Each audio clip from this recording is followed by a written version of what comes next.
As you can see, this figure has quite a cartoony look to it, so I'm not going to paint the skin using skin colours per se, but rather colours that will make it look like something from a comic.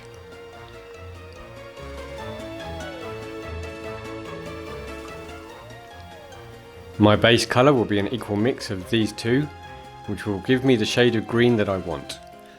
I will then add slowly some beige red to make it look more like skin before I do the highlights.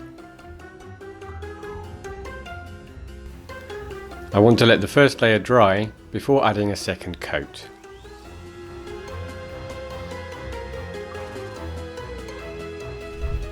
Here you can see what the skin looks like now that I've painted it all. I've also painted the eyes so we can think about where she's looking, as that will impact my highlighting work. So let's get started with the highlights now. I'm slowly adding beige red to my mix for this step. You want to make your brush strokes towards the brighter areas. Without worrying about the details for now, just the volumes. I will repeat this process as I add more and more beige red to the mix, reducing the size of the areas I paint each time. As you can see, I'm brushing towards the brighter areas and painting less and less of the surface with each new shade of colour. This helps to define the volumes properly. As I said, push the paint and turn the figure as necessary. At this point, the skin on my witch needs something extra to really shine. For that, I'm going to add a new colour to the palette.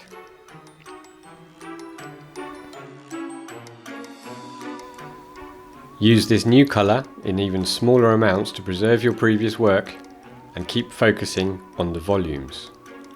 I'm still not highlighting details, but just focusing on volumes. It still needs a bit more definition to emphasise the three-dimensionality of the model.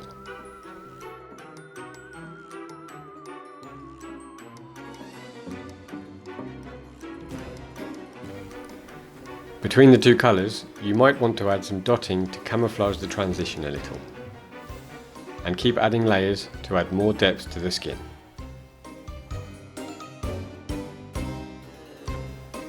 Now comes the fun part, which is adding some details.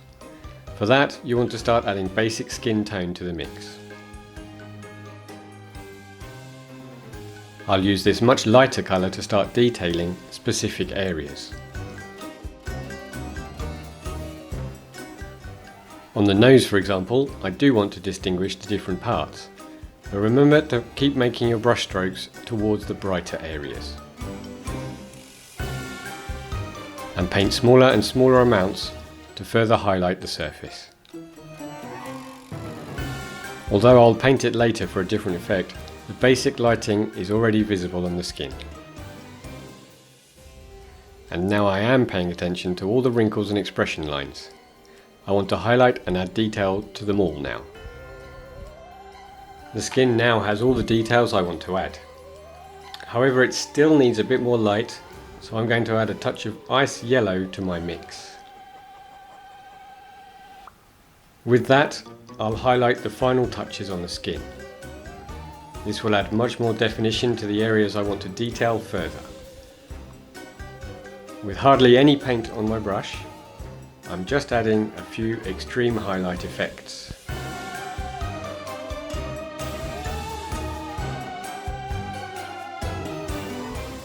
That's the skin highlighting work finished now. As you can see, the model has far more detail on it, and it was all achieved with just a bit of highlighting. Let's move on to the shadows in those areas that receive less light. The skin has a greenish tone to it, so the first colour I want to introduce now is the complementary colour for green, which is red. For that, I will add this reddish black to the base colour I was using for the skin. This will give me a darker green that contains red, the corresponding complementary colour. The transition into shadow will therefore be much more natural. I'm going to add shadows to all the areas that receive less light. For example, this eyelid skin fold, the mouth, and the chin.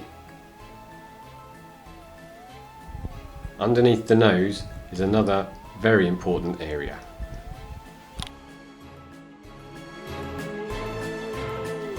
As you can see, the areas in shadow are much darker now, and I've even added more tone to the skin, a reddish colour. Nonetheless, the shadows still need to be a bit darker. To achieve that, I will add a touch of brown black to the colour I've already been using until now. The paint needs to be quite watery so I can control it properly on the figure. And with this mix, I'll keep adding shadows to the areas with less light. Focus on the cheeks, the nose, eyelids, and all the areas that usually have more colours to them anyway. Let's move on to some deep purple. Take some water and dilute the paint quite a bit. This will create a glaze which will cover the highlights and the shadows evenly without impacting the lighting range too much.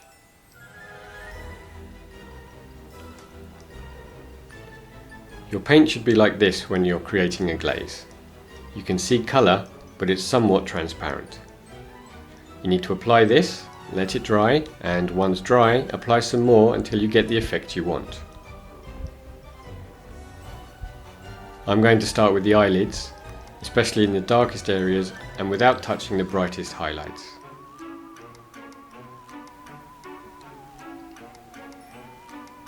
Always apply the glaze while hiding droplets in the wrinkles.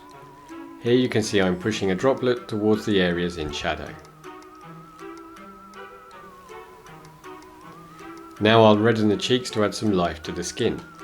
For that I'll use some deep red glaze and downward brush strokes. From the mid-tones downwards, glazing everything. Leave it to dry and increase the effect where necessary with more layers. That is how to apply a glaze. I'm going to carry on with the nose on this figure now. On this occasion I will use magenta to add a sense of cold to the tip of the nose.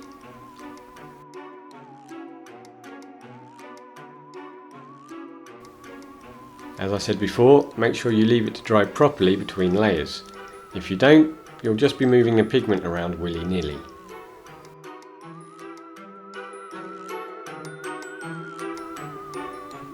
And here is the skin on my model completely finished. Now I'm going to start working on my witch's hair. As the base colour, I've chosen a reddish shade to complement the green and highlight the skin even more. I'll start by applying a base coat.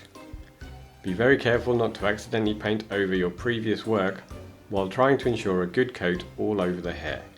There is a lot of texture to the hair on this model.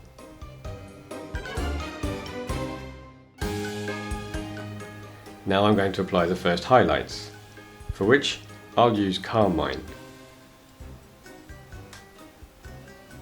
to paint a solid section where the light will be hitting my model.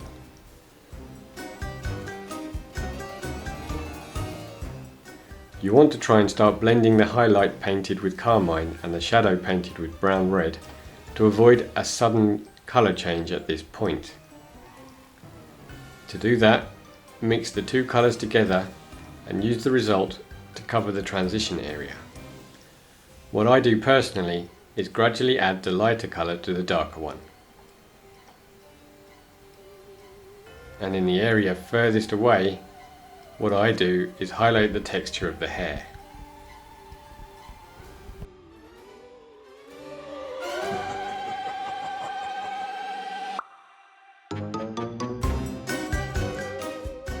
Now, for a more intense shine in the areas where the hair is reflecting the most light, what I want is a warm red colour, in this case scarlet red.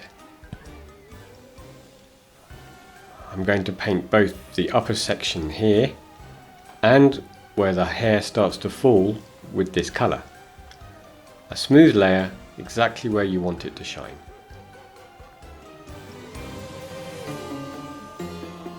Now I'll mix these two colours, adding the scarlet red to the carmine to to blend everything together for best effect.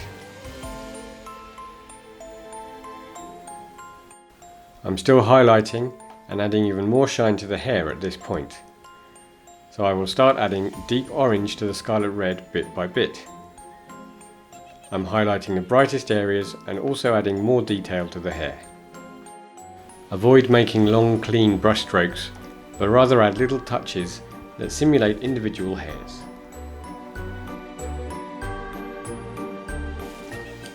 To finish off my highlighting work on the hair, I'm going to gradually add deep yellow to the mix.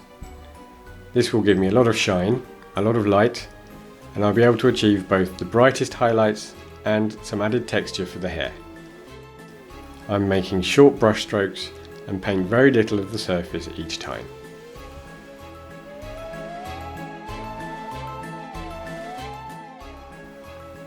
With deep yellow added to the deep orange, I can add the last few touches for my brightest highlights.